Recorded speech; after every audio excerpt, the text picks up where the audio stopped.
الحمد لله وحده والصلاة والسلام على من لا نبي بعده. أعوذ بالله من الشيطان الرجيم. بسم الله الرحمن الرحيم.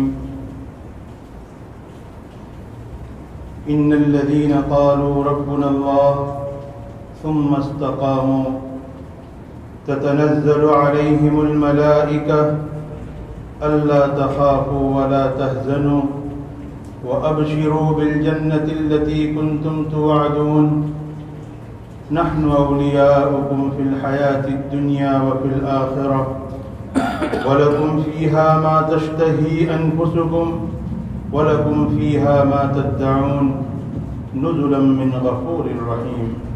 صدق الله العظيم. قابل احترام بزرگوں اور دوستوں، میں نے آپ بزرگوں کے سامنے قرآن مقدس کی ایک آیت کریمہ تلاوت کی. اس آیت کریمہ میں اللہ رب العزت ایمان والوں کو اور ان لوگوں کو جو ایمان لائے اور اپنے ایمان پر مضبوطی سے جمے رہے، ان لوگوں کو بشارتیں اور خوشخبریاں سنا رہے ہیں. اللہ رب العزت ارشاد فرماتے ہیں، ان الذین قالوا ربنا اللہ ثم استقاموا، کہ بے شک وہ لوگ جنہوں نے یہ کہا کہ اللہ ہمارا رب ہے، بے شک وہ لوگ جنہوں نے اللہ کو اپنا معبود حقیقی مانا، بے شک وہ لوگ کہ جو اللہ پر ایمان لائے اور اپنے اس ایمان پر مضبوطی سے جمے رہے. ثم استقاموا، یہ ایمان اللہ رب العزت کی اس دنیا میں سب سے بڑی نعمت ہے. اللہ نے انسانیت اور پورے انسانوں کو جتنی بھی نعمتوں سے نوازا ہے، ان تمام نعمتوں میں سب سے بڑی نعمت یہ ایمان کی نعمت ہے. یہ کتنی بڑی نعمت، اس کا اندازہ ہم ایک حدیث سے لگائیں کہ میرے اور آپ کے آقا صلی اللہ علیہ وسلم نے ارشاد فرمایا کہ یہ دنیا اس وقت تک ختم نہیں ہوگی جب تک اس دنیا میں ایک اللہ اللہ کہنے والا باقی رہے گا. یعنی جب تک اس دنیا میں ایمان والا باقی رہے گا تب تک اس دنیا کا نظام چلتا رہے گا. اللہ اس دنیا کے نظام کو چلاتے رہیں گے اور اس دنیا کو اللہ باقی رکھیں گے. تو جس ایمان کے اوپر دنیا کا نظام ہے اور جس ایمان کی وجہ سے یہ دنیا قائم ہے، اس ایمان کا کیا مقام اور کیا مرتبہ ہوگا ہم سمجھ سکتے ہیں. اور یہ ایمان صرف انہی کو ملتا ہے جنہیں اللہ دینا چاہتے ہیں. ایمان کے لیے جن کا اللہ انتخاب فرماتے ہیں انہی لوگوں کو یہ ایمان ملتا ہے. یہ ایمان نہ تو مال و دولت کی بنیاد پر ملتا ہے، نہ عہدوں کی بنیاد پر ملتا ہے، نہ قرابت داری اور رشتہ داری کی بنیاد پر ملتا ہے. اگر یہ ایمان مال و دولت کی بنیاد پر ملتا تو قارون کبھی اس دنیا سے بے ایمان نہ مرتا. اگر عہدوں کی بنیاد پر یہ ایمان ملتا تو فرعون اس دنیا سے بے ایمان نہ جاتا. اگر قرابت داری اور رشتہ داری کی بنیاد پر یہ ایمان ملتا تو حضرت نوح علیہ السلام کا بیٹا بے ایمان نہ رہتا اور حضرت لوط علیہ السلام کی بیوی بے ایمان نہ رہتی. میرے اور آپ کے آقا صلی اللہ علیہ وسلم نے اپنے چچا کے لیے بہت کوشش کی، چچا کی بہت خوشامد کی کہ چچا ایک مرتبہ لا الہ الا اللہ پڑھ لو، ایک مرتبہ کلمہ پڑھ لو، میں اللہ کے سامنے تمہاری سفارش کر لوں گا. لیکن چچا نے نہیں پڑھا، اس لیے کہ اللہ کی طرف سے ان کے مقدر میں ایمان نہیں تھا. تو ایمان انہی لوگوں کو ملتا ہے جنہیں اللہ ایمان کے لیے منتخب فرماتے ہیں۔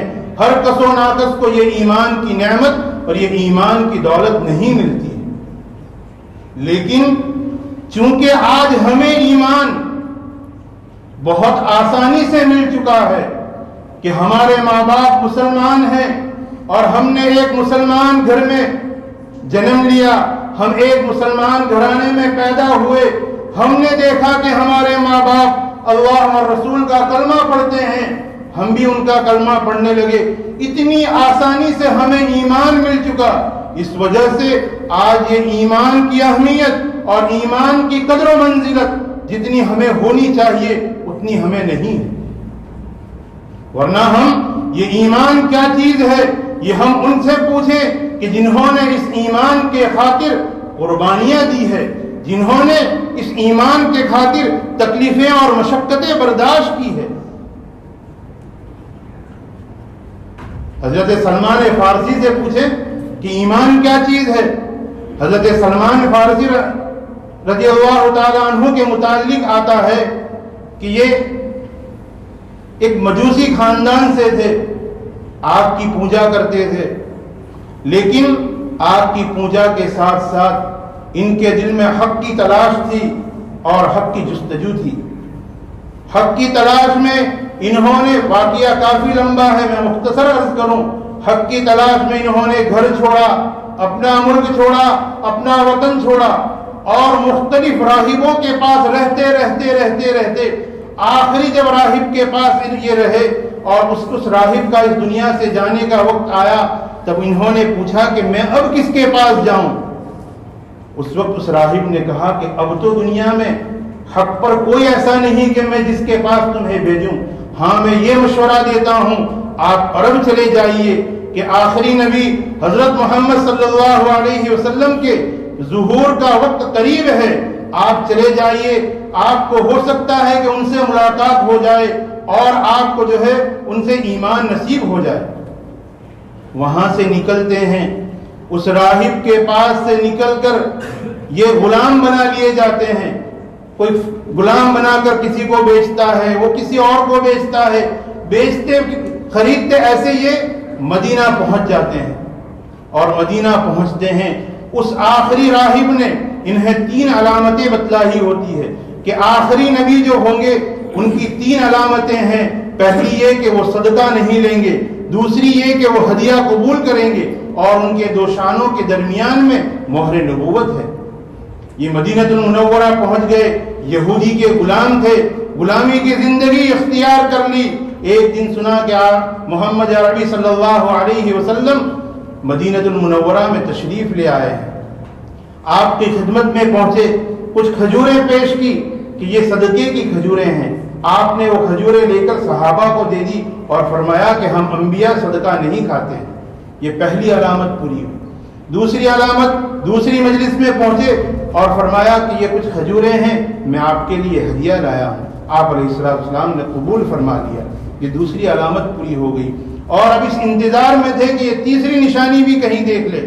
سنا کہ آپ علیہ السلام قبرستان میں ہیں، کسی صحابی کی تدفین میں، آپ وہاں پہنچ گئے اور انتظار میں تھے کہ کہیں پیچھے سے چادر ہٹے اور یہ مہر نبوت کو میں دیکھ لوں۔ آپ علیہ السلام ان کا منشا سمجھ گئے، آپ نے اپنی چادر مبارک کو ہٹایا اور فرمایا کہ سلمان دیکھ لو، یہ تیسری نشانی بھی تم دیکھ لو۔ تو حضرت سلمان سے کوئی پوچھے کہ انہیں اس ایمان تک پہنچنے کے لیے کتنی تکلیفیں انہوں نے برداشت کی، کتنی تکلیفیں، اپنا گھر چھوڑا، اپنا وطن چھوڑا، غلامی کی زندگی اختیار کی، تب جا کر کہیں ایمان تک پہنچے ہیں۔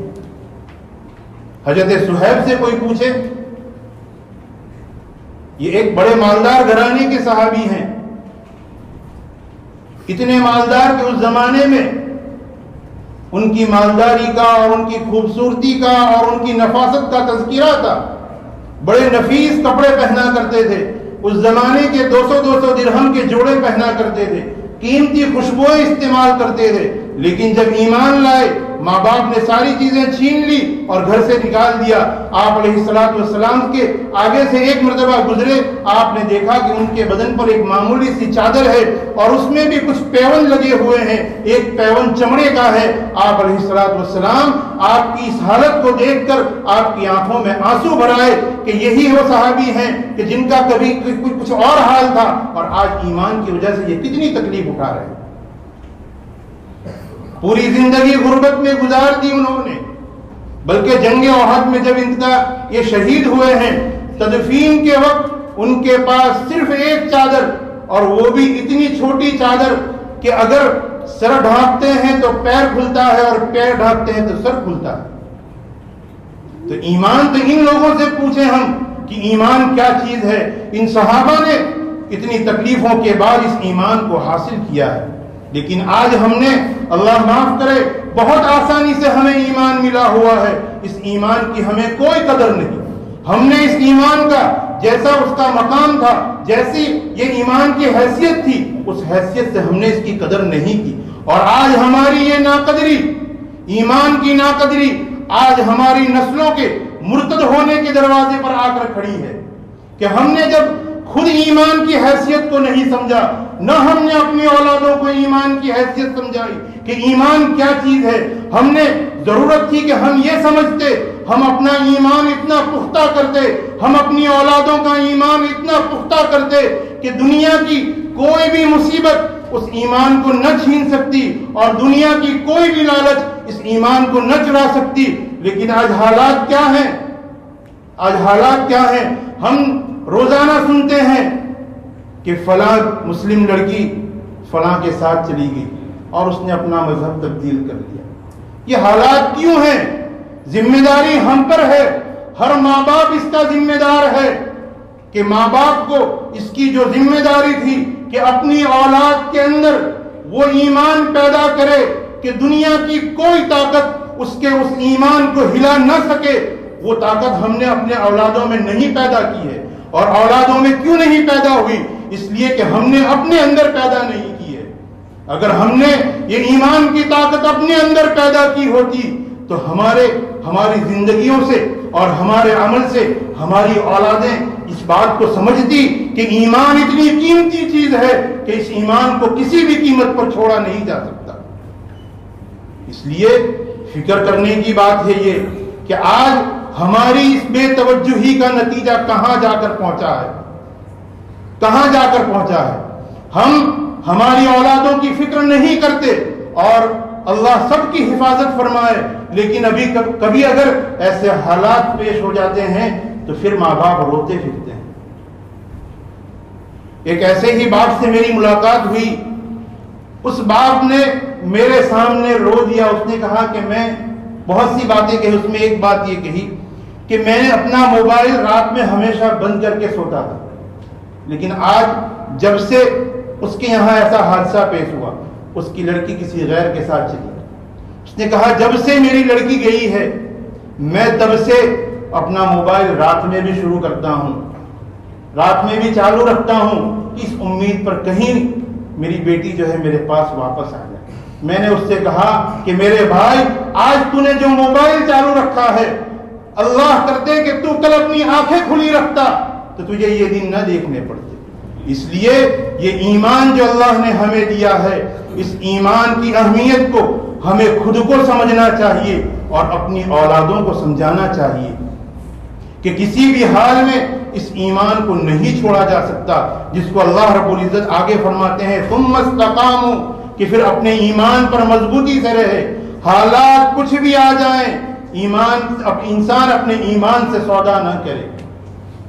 حضرت بلال کے حالات اٹھا کر دیکھ لیں, وقت ختم ہے, واقعات کے بیان کرنے کا وقت نہیں. حضرت بلال کے حالات کبھی کسی سے پوچھ لیں, کتنی تکلیفوں کے باوجود, اور لمبی فہرست ہے, حضرت عمار ہے, حضرت یاسر ہے, حضرت سمیہ ہیں, ان کے حالات پڑھے ہم کہ کن حالات میں انہوں نے زندگی گزاری, جان دے دینی گوارا کی, لیکن ایمان کو چھوڑنا گوارا نہیں. اس لیے ضرورت ہے کہ اس ایمان کو ہم خود سمجھیں کہ ایمان کیا چیز ہے. اللہ نے جو یہ ایمان ہمیں دیا ہے اس کو اللہ کی سب سے بڑی نعمت سمجھیں اور اپنی اولادوں کو بھی یہ بات سمجھائیں کہ دنیا ادھر سے ادھر ہو سکتی ہے لیکن ہم ایمان نہیں چھوڑ سکتے. ضرورت ہے کہ ہم اپنی اولادوں کی فکر کریں, ان کی نگرانی کریں. ہم آزاد چھوڑ دیتے ہیں. ارے جس گھر میں باپ اور بیٹی بیٹھ کر ایسی فلمیں دیکھیں, ایسی سیریل دیکھیں کہ جس میں جوان لڑکا جوان لڑکی کے ساتھ بھاگ جائے, تو پھر ہماری اولادیں یہ چیز نہیں سیکھے گی تو اور کیا سیکھے گی؟ اس لیے قصور کسی اور کا نہیں, کمی ہم میں ہے کہ ہم نے نہ اس ایمان کی اہمیت کو سمجھا, نہ ہم نے ایمان کی اہمیت کو ہماری اولادوں کو سمجھا.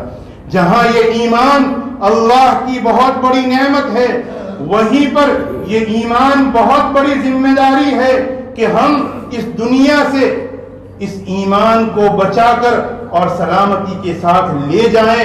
یہ ہماری ذمہ داری ہے کہ ہماری موت آئے وَلَا تَمُوتُنَّ إِلَّا وَأَنْتُمْ مُسْلِمُونَ, کہ تمہاری موت ایمان ہی کی حالت میں آئے. تو ایمان جہاں اللہ کی نعمت ہے وہاں ہم پر بہت بڑی ذمہ داری ہے, اور ان اولادوں کو یہ ایمان سکھلانا یہ بھی ہماری ذمہ داری ہے.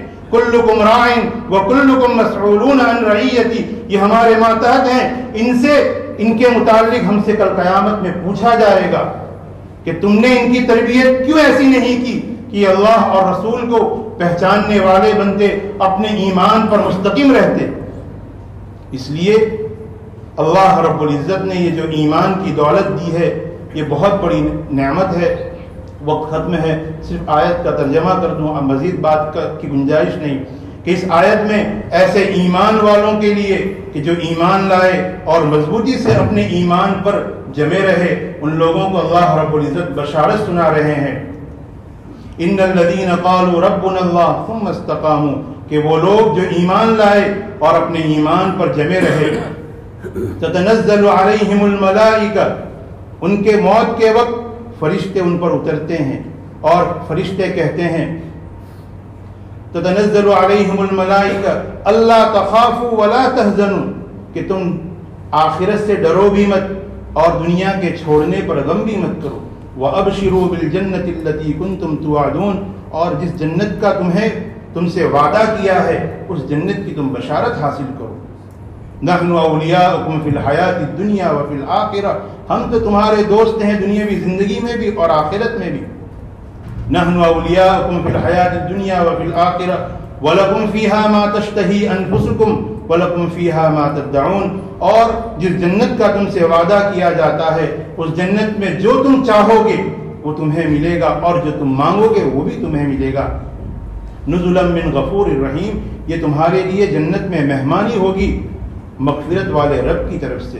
یہ آیت کا مختصر ترجمہ ہے. اس لیے اللہ رب العزت نے ہمیں جو ایمان دیا ہے ہم اس ایمان کی حفاظت کریں. اس ایمان کے ضائع ہونے سے اور ہماری اولادوں کے ہاتھ سے اس ایمان کے نکلنے سے ہم ان کی بھی حفاظت کریں. اللہ رب العزت کہی سنی باتوں پر سب سے پہلے مجھے پھر آپ تمام کا عمل کی توفیق عطا فرمائے. وآخر دعوانا الحمد للہ رب العالمین.